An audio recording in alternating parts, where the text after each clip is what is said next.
I do dearly love hash browns. Mine have always turned out a little bit gummy on the inside, but didn't make any difference because we went out to eat enough times and I always ordered hash browns. Got my fill, so I didn't have to worry about cooking them at home. Then comes the low sodium thing. Denny's, for one serving, is 410.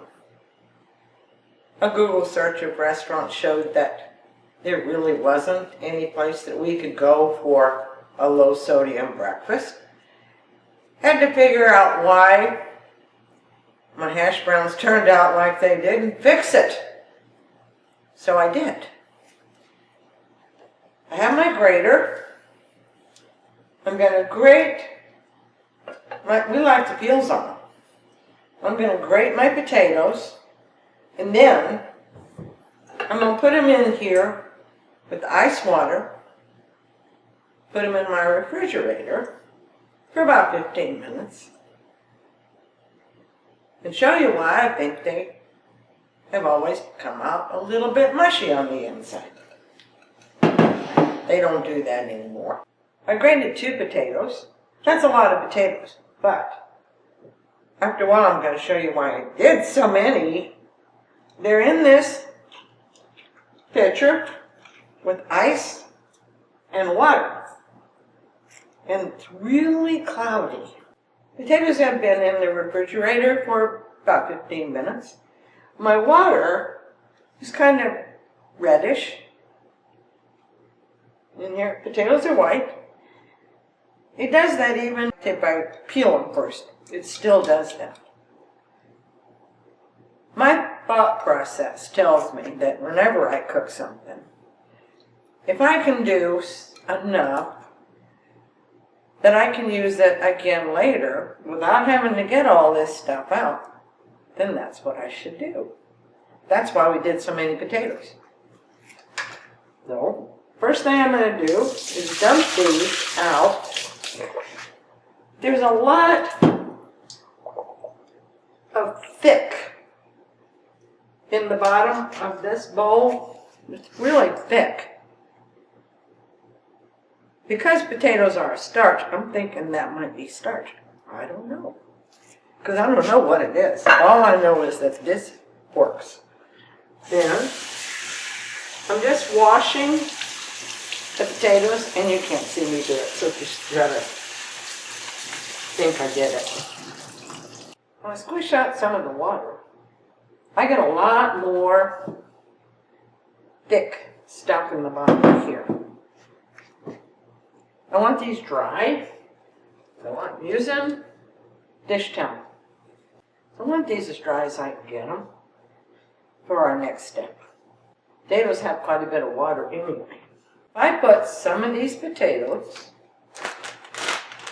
in the freezer bag. I'm going to use some of these today, but after this tonight, I made a bunch. I put these in here. I put in a little bit of olive oil. Just a little. Or you can use avocado oil, whatever you want to. And squish it. Squish it around a little bit. And then seal it. Okay, it's sealed. Put these, kind of flatten this out. Okay. Flatten it out where you got hash browns in here. And when I do this, just like this, I've kept these in the freezer for 7 days, and they look just like this. Then, if I want to make hash browns, I just take it out, hit it with my meat mallet to separate a little bit, and I can cook my hash browns. Then I didn't have to get all this stuff out again because I already did it. I like onions in my hash browns. We've already got oil in here, so I'm putting these in my pan. Gonna add my onions.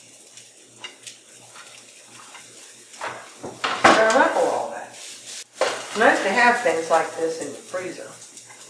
Just take them out when you want to have some hash browns. I'm just going to cook these until they're nice and brown. Put a cover on them for a couple minutes. Let them cook. When the potatoes are cooked through and through, take off the cover. Let them brown a little bit. Stir them from time to time, just like you do when you're making any kind of potatoes. Hash browns are looking good. I did not have to add any more oil to my frying pan. It took about between 20 and 25 minutes to cook these in my skillet. And they're not soggy. These are my hash browns. There's no sodium in the potato. Probably 1 milligram in the little bit of onion that I used. None in the oil. This choice is a whole lot better than the restaurant at 410 milligrams for a serving. I love my hash browns.